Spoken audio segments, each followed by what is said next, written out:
আসলে কি জানেন তো? বিপদের সময় বোঝা যায় কে আপনার আপন আর কে পর। আসসালামু আলাইকুম। কিছুদিন আগে আমার একটা সার্জারি হয়েছে। এটা আসলে অনেকদিন ধরে আমি বয়ে বেড়াচ্ছি। এটা আমার ফিঙ্গারে একটা টিউমার হয়েছে।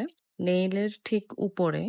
এটা সচরাচর দেখা যায় না। এটা খুব রেয়ার একটা কেস। অনেক ডক্টর দেখিয়েছিলাম বাট কোনো ডক্টরই এটা ফাইন্ড আউট করতে পারেনি যে আসলে এই প্রবলেমটা কোথায়।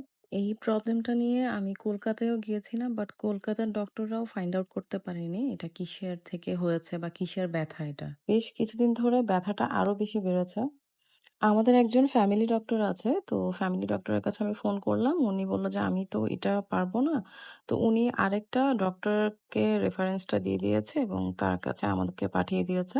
তো তার কাছে গেলাম, সে একটা এক্স-রে করল। এক্স-রেতে কোনো কিছুই ধরা পড়ল না।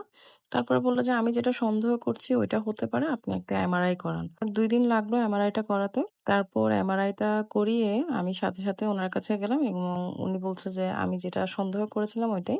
আপনার নখের উপরের সাইডে একটা টিউমার হয়েছে। এটাকে বলে গ্লোমাস টিউমার। এটা খুব রেয়ার একটা কেস। সচরাচর দেখা যায় না। বাট এটার প্রবলেম যেটা হয় সেটা হলো প্রচন্ড পরিমাণে ব্যথা। ব্যথা বলতে কেমন ব্যথা আমি বলে বুঝাইতে পারবো না। আলহামদুলিল্লাহ আল্লাহর অশেষ রহমতে সার্জারিটা হয়ে গিয়েছে। আর এইটা হলো আমার সেই টিউমার যেটা আমার ফিঙ্গারে ছিল। ৪ দিন পর আবার আসলাম ড্রেসিং করাতে। সেই আবার ওটিতে আমাকে নিয়ে গেল। মানে বিশ্বাস করবেন না এত পরিমাণে ব্যথা আমি পাইছি। মানে আমার টেনশনে আমার বিপি যেটা থাকা দরকার 120 সেটা নেমে গিয়েছে 80 তে।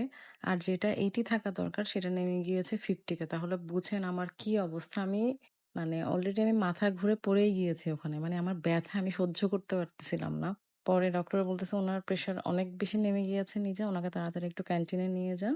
কিছু একটা খাওয়ান। মানে তারপর উনার প্রেশারটা একটু আপ হবে। তো পরে আমি গিয়ে কোনরকম, যেহেতু আমার ডান হাতে মানে সার্জারিটা হয়েছে, ডান হাতে কিছুই খেতে পারছিলাম না। সবাই অনেক দোয়া করবেন আমার জন্য। আমি যাতে একটু তাড়াতাড়ি সুস্থ হয়ে উঠতে পারি।